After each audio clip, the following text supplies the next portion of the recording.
Grok. Oh yeah, that's right. Possible. It's possible, very much possible. It's kind of crazy the fact that, you know, the Valley just selected the Kufra and then immediately we're thinking, oh, Fried Chicken could be the Grok EXP. The hold on a second, there's also the possibility of that Grok jungle. Another thing I like about this Kufra is that you also have a Joy that's bouncing around. Yes, she goes into this immunity thing, but I think this is something they could plan to see whether they could do something like you need to try to stun this Joy immediately, because I feel like you just need to make sure that she doesn't hit her combos. You just need to slow her down, but it's going to be something that the Valley needs to ask that question. How are they going to stop the Joy? I was really about to say Matilda should be the pick for RRQ Akira. It could be the way to get into the backlines. It's also a great supplement for the Pharsa if you want to go with burst down a hero. Even when the Eve pops the real world manipulation, you have enough damage coming out from both Matilda and the Pharsa, especially in the early stages. I'm thinking, how about a Liam for the side of the Valley? If they're not concerned about like being a type for Mobile Zane, at least you have that hero that can match up with the Martis. Karina, this is not a conventional pick nowadays. Yeah, but it is a Mobile Zane-ish kind of hero. It is a Mobile Zane hero. You know, since the Karina got revamped, this is the hero that he has found a lot of comfort on. But again, with this hero being picked up, I think very little amount of times here at M4. I think the only time I ever saw it was in the group stage, in the knockout stage, the first time that we are going to be seeing a Karina. So this is the big question for us now. For NA as well. Will the Valley be able to prevail with this Karina pick? That is somewhat off meta, right? But with that being said, again, both of the drafts have been set. That Martis is going to be able to cancel out a whole lot of the lockdown CC that the Valley have drafted for themselves. This has been their main keys to success. But we'll see as we enter the land of Dawn for game number 1. Who will secure game number 1? There it is already.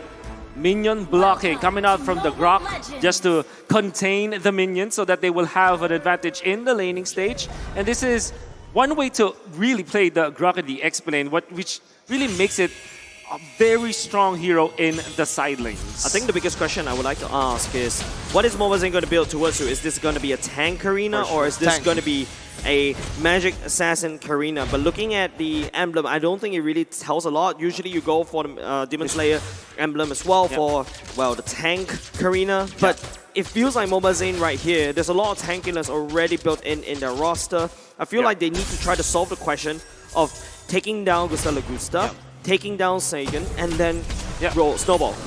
Between the heroes of RRQ Brazil, like you have the Claude as well as the Matilda, and even the Martis at some regard. There's a lot of like uncontrollable damage, like the Blazing Duet. For sure, you have the choice to turn it on or off. But whenever you put it up, you know that it's going in. That's where the Karina actually flourishes against those kind of heroes. You just reflect back the damage, and this is definitely a Mobile Zane kind of play style that we can see. What you're seeing is also just the Valley playing with their comfort, right? You're mentioning that Mobile Zane can go for just damage here, but honestly, looking at their game so far, they've just been going for a lot of 3 frontliners, 3 tanks, and relying on the mid laner and the gold lane to really carry their games when it does get to that later stage. Here, you can already see a little bit of a proactive movement by Super Shark in the mid lane, trying to go for that pick, but it's not really going to happen. RRQ Akira, they're really good at playing for this early game skirmish too, and they can read that out, right? Now it comes down to the turtle. King on the Martis versus Zane on the Karina. It's going to be dependent on whether or not they will have the ultimate on Super Shark. So what they're doing right now is putting Super Shark in the middle as a roamer so that he'll get to level 4 as he is right now. Takashi putting some effort at the back line. It's going to be Mobile Zane chicken a little bit low. It's going to Super Shark. Minding King is a jump in the turtle pit. It's going to be First Blood awarded over the side to the Valley. The turtle resets. Takashi unable to buy time for his jungler to take down the turtle. It's a good first blood, right? They really assess the situation perfectly there. They notice that RRQ Akira, they're going in a bit too soon without the help of Sagan and Louise, especially King. They utilize, well, not King, Takashi on that Vengeance. They utilize that resource differential and they capitalize on the fact taking him down. They wouldn't have a lot of ultimates to work with now. But then again, both junglers are just busy taking their own purple buffs, and it will be a double buff for Mobile Zane, single buff for King. But King will be faster on the turtle because of this. But Hoon right now doesn't have the real world manipulation. Red airstrike will be going in at the same time. King focusing on the turtle right now. The red airstrike zoning the members of the valley out. Hoon responds with the real world manipulation. Lewis will be given away over to the side of the valley. Objective versus kill. That's what's happening right now. Valley leading with 2 kills, and you know, Wolf, I saw this before. Last time a team prioritized kills, they won. It was That's Falcon. a lot of damage. It was. But then again, this time, you saw RRQ Brazil taking advantage of the fact that Mobazane took his time. He's, in a way, there's a lot of greed in what Mobazane did because he went for 2 buffs first, while King, after dying, he went only to the orange buff and allowed his Matilda and Farsa to zone out the members of the Valley. We talked about this in the draft. There's a lot of combination with the Matilda and the Farsa. There's lethal poke that you can get out of there, and the Valley respected that. That is why they weren't able to position themselves around the turtle. Oh, Look at the stat line, though. Demolition Man. Gusta, the great Demolition Man. Ranked first in hero damage, first in turret damage, and first in turret damage per minute. So there's turret damage per game and per minute. This guy's an absolute monster. I think he just absolutely hates the turrets right now. Yeah. And you can see, right, they're already trying to look for a siege and maybe possibly look for a dive up in the gold lane. yeah, a lot of pressure on the top side by RRQ Akira. Is going to be limiting basic just a little bit, but there will be a lull just at the moment as Mobazane goes in, takes items that he's, takes buff that he should not own. As let's take a look at the emblem. Okay, so definitely going to be tank ability for Mobazane. I think this is just the way to go. Like we said, there's a lot of like uncontrollable damage coming up from RRQ Brazil that they can take care of. I'm actually surprised that Fried Chicken is holding his ground so well, but up top, the punish coming out from the Valley. Punish from up there. RRQ Brazil, I think, overstayed the welcome. They're focusing too much resources around basic, but you can start to see the damage coming off in Takashi, right? Look, Fried Chicken is a grok. It's just, you know, it's just armor. It's not magic resist, and Takashi is there dealing magic damage against that grok. There's, again, for the Valley, a lot of pick potential they can play for, right? And RRQ Akira, they're saying, sure, you can pick up a kills on Louise as many times as you want, but this is what they're going to do back. Yeah, at the same time, backline, Takashi is actually keeping Mobazane a little bit too busy right here. Real one manipulation committed by Hoon will be dropping down the bombs from the side by Super Shock. That's the jump, the bounce, but will not be able to convert it into an ultimate. It's going to be Sagan. That will fall. Mobazane finds assassination. 1,000 gold lead now for the Valley, and so far this prioritized kills over objectives is working for the Valley really well. RRQ Akira are falling behind, and with that, you can already see the siege potential from Team Valley. Super Shark is just way too good at setup heroes. Yeah, 2-0 and 2 from the guy. Amazing jumps, and even you saw some patience from him. He did, even when he already has like the dream combo of the Grok and the Kufra, where there is the Guardian's Barrier, you can just pin them to the wall. He waited for his right moment. He knows that there will be no follow-up because his teammates are on the opposite side of the wall. So he waited for his timing to go for the lockdown. Fried Chicken, again, holding his ground. I wonder how he's able to do it. It's not easy. Yeah, there you go. It's going to be Matilda using the ultimate on top of Mobazane. The Void Crystals from Hoon will slow down that push. The Valley currently on 5-0 in terms of the kill score, but RRQ Akira has the better map control in my opinion. Yeah, I agree, right? The map control that they've been able to get with the XP lead in a few of these lanes because of the turtle. And even here, you can see the deaths, right? You look at the score and you think it's horrible for RRQ Akira, but most of these deaths have been placed onto the roamer. Oh, Feather Ezra coming in. Lewis is actually pincering. Look at how Augusta, the Demolition Man, going to business. He's taking down the top side. That's the first turret in the favor of RRQ Akira. Again, the people or the members from RRQ Akira that have been taken down are mostly just the frontliners, King and Louise. Sure, there are a few deaths here from Takashi and Sagan, but that's despite the point. They can actually utilize this 500 or 1,000 gold lead from the Valley, and they could just use it to farm constantly, right? Creating space for themselves on the map to get those power spikes on the Farsa and the Claws. Yeah, Fried Chicken using the wall charge, get out of the way. The real one manipulation on top of Hoon. It's going to be Sagan will be able to fly away with the wings by wings. No kills for the Valley for now, but you know they are hungry. All of the space that is created by Team Valley. 4 of their members always fighting against RRQ Brazil. Allows for basic. Oh, he catches Louise right at the back line. Give it a kill over to basic. To Valley immediately transition into a turtle takedown. That's the third turtle in the pockets of the Valley. RRQ Akira need to be very careful the way they're playing, right? Sure, it's still just Louise who's getting caught, not Gusta, not Sagan, but the more the rover gets taken down, that's more less map control you have, and Super Shark's going for it. Super Shark's going in once again. The rare strike going down to basically zone out, but that will not be enough. The Valley will be able to take down the top side as well. What was saying going on 1v1 against King, but it's going to be a tanky Karina going up against a tanky Martis. I love to see it, right? Two tanks just beating each other up. Yeah, man. Doesn't care about the minions. Hey, Yeah. you and me in the middle right now.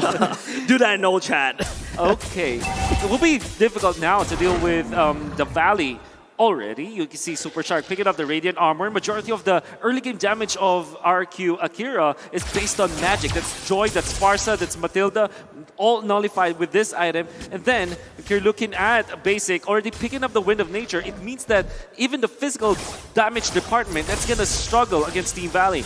I'm not seeing any damage output now, any DPS now coming out from RRQ Akira, so they just need to farm up. Maybe wait for their timings, but the Valley, they're not letting that happen. Oh, Super Shark jumps in, pins Takashi right into the wall. That's Basic picking up that kill for now. Hoon coming in, Mobazin coming in for the flank. King will not be able to survive. Karina finds assassination with the help of Hoon's Rip Wall manipulation. An amazing gank by the Valley, knowing exactly what RRQ Akira were doing. They placed most of their members up in that top lane. So the Valley just utilized that, capitalized, and just dove them down. No hesitation whatsoever. The Valley with crisp, clean communication, and they're going to be able to punish a bit more. Look at that. Because of the winning team fight at the bottom lane, Basic translates that into 2 turret takedown. RRQ Akira needs to solve this big problem. Where is their damage coming from? They will have to wait for both the Farsa and the Claude to have items before they are able to output the damage. At this point, the Valley is just way too bulky and just so farmed with 3.7 thousand gold of an advantage. RRQ Akira will have to wait for their moments. Will the Valley not let that happen? Looking at it here, it's going to be really tough for RRQ Akira to really contest right now with a 3.6k gold deficit, but it all depends on Gusta and Sagan. Bouncing ball going to be activated at the same time. It's the Valley actually gaining a lot of map control around the Lord Pit. Better airstrike, not at the Lord Pit area, will not be able to contest with that. White Jingle going in, the wall charge connect on the Gusta the base into it, going all the way in, shredding the White Jingle going all the way down. Team Valley is still going in, but it is going to be RRQ Akira picking up the items, and this is the time the damage round coming from. One side, he's going to chomp down, but that's not enough as Hoon will be there to take down the damage dealer from RRQ Akira. It's a 2-for-1, making it 3-for-1 because the Valley secured the Lord. And just on that note, they're really good at taking these crazy skirmishes. RRQ Akira, you can finally see the damage come through, and that's because of the itemization. But again, the Valley were so much ahead already. Yeah, you can see that even with just White Chickens zoning them out, blocking them out, committing the ultimate and sacrificing himself just to make sure that the members of RRQ Brazil will not be able to come through. The peeling from the Valley is just way too good. Even utilizing the real-world manipulation just to not let King get into position. The Valley is just way too ahead. I feel like the Valley is like, who needs macro game when I'm so good at team fights? 8 kill lead right there in the Valley, and those kills transitions into gold. It transitions into map control. RRQ Akira needs to play it safe. They don't have the damage, and you know the Valley is itching for a fight. Hey, and it is all going to come down to Super Shark, who's already charging it in. This man has been so aggressive, and he's been the one initiating all these crazy plays, right? If you don't have Super Shark, they wouldn't have this lead. The Jar jumping in, real one to go in, Super Shark all the way in the enemy base, and he's creating so much space for the time being. The Valley is actually focusing on the Lord in the bottom lane instead, and that is the prize. A White Chicken will sacrifice his life for the bottom lane turret. What a fight! The Valley, again, they lose one member, but it's all good. It's a frontliner. It's just White Chicken. They get a base turret with the first Lord, and that's so much value. That's so much value indeed. Because normally in a game where you have your all of your economies all together, whoever gets the first Lord doesn't really get any other any inhibitor turret, and them getting that is such a high value sacrifice coming out from White Chicken. And I like the way that they're layering all their stuns, right? The Fried Chicken goes in, and then Super Shark comes afterwards. So it's like a combination of whether you go first with the Grok or the Kufra. Well, you know, I have another question here. Looking at the itemization. Oh, never mind. Oh, so close there. Super Shark going to be poked down for a bit. They're looking for just a steal here. Actually, wow, good steal by Zane. But back to my question. The Valley and RRQ Akira, it seems like Gusta Lagusta is going to be the main man when it comes to the later stage of the game. From Skylar, from Oheb, yesterday in the match, we saw that the Corrosion side was an option. Do you think that Gusta needs to go for the Corrosion side here to be that late game carry? I think so. I think you badly need that. Because of the updates of the Corrosion side, it just makes so much value for attack speed heroes. I don't know whether this is the real one. Believe going in as well, but it would not be. It is going to be the mid lane for the side of RRQ Akira cracked open for now. The fact that Superstar is just literally charging up created so much invisible pressure against RRQ Akira. Oh man, they're making it easy for basic. Like the Valley, they're just peeling for basic. Then you cannot see any initiation coming out from RRQ Akira that can go to the backlines unless they do it now. King with a flank. That's a good flank coming up on Gusta Lagusta. Would that be enough though? But Momose will be able to just bouncing a BMI. Well, no, Gusta Lagusta will be destroyed by Basic, and he is on the hunt. It is going to be King that says Basic, no, you're not going to be able to do anything for now because I'm going to take you down. But Superstar on the other hand, it is going to be him creating so much space. Wipe out! Wipe out the Valley again! Dudes, they're gonna end the game right now with a crazy dominant game in game number 1 to secure it first here. White Chicken just adding a little bit to that spice that we said that you need in Indonesia. It's like, I'm totally imagining the Valley is like throwing the fried chicken drumstick at the enemy. It actually hurts. I am Goreng with a lot of sambal in there as he went in. Even Hoon picked up what? 2 golden staves. There's a plural for that. Golden staff. Two pieces of golden staff, right? Just to finish up the game so they can attack quickly. But then again, you see that the Valley, whenever they initiate together with Super Shark as well as Fried Chicken, it's very smart in how they are